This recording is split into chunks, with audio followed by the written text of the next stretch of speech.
आज भारत में 4 राज्य और एक केंद्र शासित प्रदेश के विधानसभा चुनाव के नतीजे आने वाले हैं। अभी सुबह 8 बजे से वोटों की काउंटिंग शुरू हुई है। अभी अर्ली ट्रेंड्स हमें दिखाई दे रहे हैं, लेकिन इन सारे स्टेट्स में से एक स्टेट जिसकी सबसे ज़्यादा बात हो रही है वो है पश्चिम बंगाल। और पश्चिम बंगाल में भी जो वोट डले हैं, उनमें जो एक फैक्टर बहुत इम्पॉर्टेंट था जिसकी वजह से जो वोटर टर्नआउट था या फिर जो नतीजे भी होंगे उन पे बहुत गहरा असर पड़ेगा, वो है एसआईआर की प्रक्रिया। तो इसी के बारे में हम बात करेंगे कासिम से। कासिम, पहले तो मैं ये जानना चाहूँगी कि ये जो एसआईआर के 91 लाख वोट एसआईआर की प्रक्रिया से जो डिलीट किए गए, ये आपको क्या लगता है कि किसके फेवर में काम करेंगे? देखिए, अभी तक के जो नतीजे सामने आ रहे हैं, हमारे पास 28 ऐसी सीट्स हैं जहां का डेटा हमारे पास है। उसमें 20,000 से ज़्यादा नाम उन सीटों पे कटे थे एसआईआर की प्रक्रिया के दौरान, जो कि ऑफिशियल डेटा है। उन सीट्स में से जो सीट्स हैं, महत्वपूर्ण सीट्स हैं, उनके बारे में हम बताएंगे आपको कि किस सीट पे कौन आगे और कौन पीछे चल रहा है और उसका कितना असर होता हुआ नज़र आ रहा है। जैसे कि हम बात करेंगे, एक सीट है यहाँ पे फरक्का की। फरक्का जो सीट है, वहाँ पे बीजेपी के सुनील चौधरी आगे चल रहे हैं। उन्हें 12,533 वोट मिला है। और मोहताब शेख जो कि कांग्रेस के हैं, वो दूसरे नंबर पे हैं और 6,318 वोटों से वो पीछे चल रहे हैं। कांग्रेस के कैंडिडेट आगे चल रहे हैं और दूसरे नंबर पे बीजेपी के कैंडिडेट हैं। कांग्रेस के कैंडिडेट बैरोन बिस्वास जो है वो 15,002 वोट उनको मिले हैं। और उन दूसरे नंबर पर तपस कुमार जो कि बीजेपी के कैंडिडेट हैं, वो 4,385 वोट से पीछे चल रहे हैं। मतलब कि ये है कि मार्जिन जो है वो बहुत ज़्यादा बड़ा नहीं है। एक सीट जो इससे पहले फ़र्क का बताई, वहाँ पे बीजेपी आगे चल रही है, जबकि पिछली बार टीएमसी ने वहाँ पर मुकाबला जीता था। तो ये मतलब कहीं ना कहीं असर होता हुआ नज़र आ रहा है। उसके अलावा हम अगली सीट की बात करें तो लाल गोला जो सीट है, वहाँ पर भी इसी तरह के मार्जिन हैं। और फिलहाल हालांकि वहाँ पर टीएमसी आगे चल रही है। जंगीपुर की अगर बात करें, ये भी बहुत महत्वपूर्ण सीट मानी जाती है वेस्ट बंगाल में। जंगीपुर की सीट पर बीजेपी आगे चल रही है और जो वोट्स का मार्जिन है वो हम आपको एक बार देखकर बता देते हैं। ये वो सीट्स हैं जहाँ पर ये माना गया था कि बड़े मार्जिन जो है से वोट जो है वो डिलीट हुआ है एसआईआर की प्रक्रिया के दौरान। जंगीपुर में आप देखें तो बीजेपी जो है वो 4,259 वोटों से आगे चल रही है, जबकि कांग्रेस इस सीट पर दूसरे नंबर पर है, जहां पर जाकिर हुसैन को 6,638 वोट मिले हुए हैं।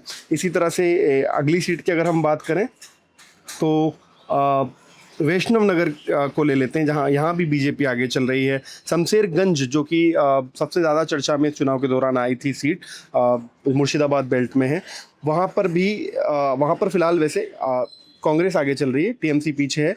लेकिन इस सीट पर भी काफ़ी बड़ी संख्या में लोग निकलकर सामने आए थे। उनका ये कहना था कि हमारा जो वोट है वो डिलीट हुआ है। लेकिन अभी इस सीट पर बीजेपी को बहुत ज़्यादा मार्जिन से बढ़त नहीं मिल रही है। हालांकि बीजेपी तीसरे नंबर पर इस सीट पर है। पहले नंबर पर अभी इस सीट पर तृणमूल कांग्रेस आ गई है।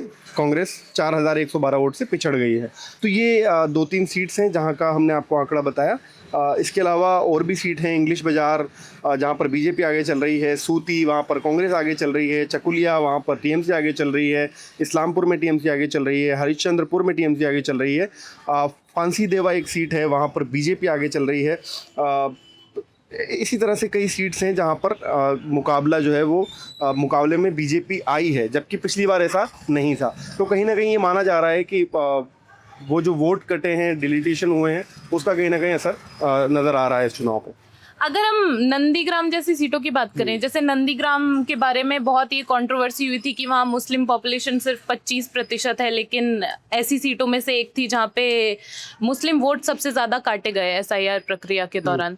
तो ऐसी सीटों पे आपको क्या लगता है कि सच में मुस्लिम वोट्स कटने से टीएमसी के वोट बैंक पे कोई असर पड़ा है? 2 बातें इसमें। एक तो ये कि बहुत ज़्यादा फ़र्क यहाँ पर नज़र नहीं आ रहा है, क्योंकि पिछली बार भी नंदीग्राम में शुभेंदु अधिकारी ने जीत दर्ज की थी। आज जब शुभेंदु अधिकारी सुबह मीडिया के सामने आए तो उन्होंने ये कहा कि नंदीग्राम की ऐसी कई बूथ्स हैं जहाँ पर मुसलमानों ने बीजेपी के हक़ में वोट किया है और जो दूसरी पार्टीज़ हैं उनके हक़ में भी वोट किया है। लेकिन जहाँ यहाँ के नतीजे पर अगर हम बात करें तो यहाँ पर बहुत बड़ा मार्जिन नहीं है अभी दोनों कैंडिडेट्स के बीच में। शुभेंदु अधिकारी सिर्फ 662 वोट से आगे चल रहे हैं और जो दूसरे कांग्रेस के पवित्र कर जो कैंडिडेट हैं वो तृणमूल कांग्रेस के जो कैंडिडेट हैं वो पीछे चल रहे हैं। तो ये कहा जा सकता है कि शुभेंदु अधिकारी पिछली बार जब ममता बनर्जी उस सीट पे चुनाव लड़ रही थी तब भी उस सीट से जीत गए थे, तो इस बार उनके लिए इस सीट को निकालना